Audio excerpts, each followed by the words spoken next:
பாகிஸ்தானுடன் பதற்றம் நிலவும் நிலையில் பஞ்சாபின் குர்தாஸ்பூரில் இரவு 9 மணி முதல் அதிகாலை 5 மணி வரை மின் விநியோகம் துண்டிக்கப்படுவதாக அறிவிக்கப்பட்டிருக்கிறது. இது தொடர்பான கூடுதல் விவரங்களோடு இணைகிறார் எமது செய்தியாளர் ராஜகுமரன். வணக்கம் ராஜகுமரன், உங்களிடம் இருக்கும் தகவல்களை பகிர்ந்து கொள்ளுங்கள்.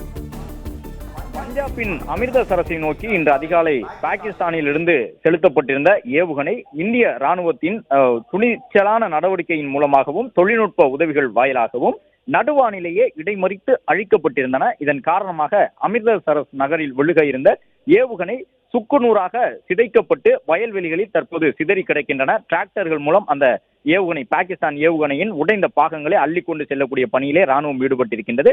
இந்த நிலையில்தான் பாகிஸ்தான் எல்லை கட்டுப்பாட்டு கோட்டுக்கு அருகிலேயே நம்முடைய பஞ்சாப் மாநிலம் இருப்பதன் காரணமாக பஞ்சாபை பாதுகாப்பதற்கான அனைத்து நடவடிக்கைகளையும் இந்திய ராணுவம் மற்றும் பஞ்சாப் மாநில அரசு இணைந்து மேற்கொண்டிருக்கின்றது. அதன்படிதான் அவசர நிலையை எதிர்கொள்வதற்காக குர்தாஸ்பூர் மருத்துவமனைகள் தயார் நிலையில் இருக்க வேண்டும் என்று அறிவுறுத்தப்பட்டிருக்கின்றது. மேலும் மின் விநியோகத்தை நிறுத்தி வைப்பதற்கான ஒரு சில அறிவுறுத்தலையும் பஞ்சாப் மாநில அரசுக்கு ராணுவத்தின் வாயிலாக வழங்கப்பட்டிருக்கின்றது. அதன்படி பஞ்சாபில் குர்தாஸ்பூர் என்கின்ற எல்லை கட்டுப்பாட்டு கோட்டு அருகே இருக்கக்கூடிய பகுதிகளில் இரவு 9 மணி முதல் அதிகாலை 5 மணி வரை மின் விநியோகம் பாதுகாப்பு காரணங்களுக்காக நிறுத்தி வைக்கப்படும் என்ற தகவலை அந்த மாநிலத்தினுடைய அரசு வெளியிட்டிருக்கின்றது. இன்று முதல் மறு அறிவிப்பு வரக்கூடிய நாள் வரை குர்தாஸ்பூர் மாவட்டம் முழுவதுமாகவே இரவு 9 மணி முதல் அதிகாலை 5 மணி வரை மின் விநியோகம் நிறுத்தி வைக்கப்பட்டிருக்கும் என்று சொல்லி இருக்கின்றார்கள். பஞ்சாபின் அமிர்தசரஸ் மீது பாகிஸ்தான் ஏவிய ஏவுகணை நடுவானில் தாக்கி அழிக்கப்பட்டிருக்கின்றது.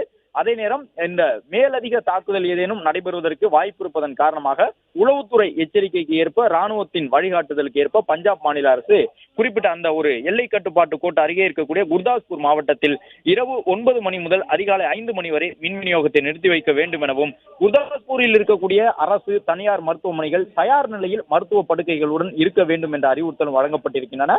இந்த மின் விநியோகம் நிறுத்தம் என்பது இரவு நேரத்தில் ஒருவேளை பாகிஸ்தானினுடைய வான்படை ஊடுருவினால் அவர்கள் அந்த போர் விமானங்களில் இருந்து தரையை பார்க்கும் பொழுது அவர்களுக்கான அந்த கட்டடங்கள் எதுவும் கண்ணில் தென்பட்டு விடக் கூடாது. அவர்கள் வசமும் செயற்கைக்கோள் படங்கள் இருக்கும், தரவுகள் இருக்கும். எனவே முக்கியமான கட்டடங்களை இலக்கு வைத்து, குறிப்பாக இந்த மின்சாரத்தை உற்பத்தி செய்யக்கூடிய நிறுவனங்கள், அடுக்குமாடி குடியிருப்புகள் நிறைந்திருக்கக்கூடிய பகுதி என்று இலக்கு வைத்து பாகிஸ்தானினுடைய போர்ப்படையினர் வான்படை வாயிலாக உள்ளே ஊடுருவதற்கான ஒரு வாய்ப்புகள் கூட உண்டு.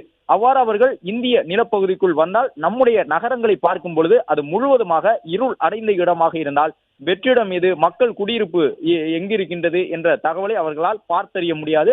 அது மட்டுமல்லாமல் முக்கியமான நிலையங்கள், இந்த மின்சாரம் உற்பத்தி செய்யக்கூடிய அணு உலைகள் உள்ளிட்டவை எல்லாம் இருந்தாலும் அவற்றை பார்க்க முடியாத அளவிற்கு இருள் படர்ந்த ஒரு பகுதியாக குறிப்பிட்ட அந்த நிலப்பரப்பை மாற்றி வைத்திருக்க வேண்டும். இது ஒரு முக்கியமான பாதுகாப்பு நடைமுறை. அதன் அடிப்படையில் தான் நேற்று இந்தியா முழுவதும் நடைபெற்ற பாதுகாப்பு ஒத்திகையில் எல்லாம் இந்த மின் விநியோக நிறுத்தம் என்பது முக்கியமாக இருந்ததை பார்த்தோம். டெல்லி உள்ளிட்ட நகரங்களில் எல்லாம் அதற்கான ஒரு முயற்சி மேற்கொள்ளப்பட்டிருந்தது. ஒத்திகை நடைபெற்றது நேற்று. இன்று குர்தாஸ்பூர் மாவட்டம் முழுவதுமாக இரவு நேரங்களில் மின் விநியோகம் நிறுத்தப்படும் என்பதற்கான காரணமும் அந்த முன்னெச்சரிக்கை நடவடிக்கை தான். பிளே ஸ்டோர் மற்றும் ஆப் ஸ்டோரில் இருந்து பாலிமர் செயலியை QR கோடு மூலம் பதிவிறக்கம் செய்யுங்கள். செய்திகளை உடனுக்குடன் பெறுங்கள்.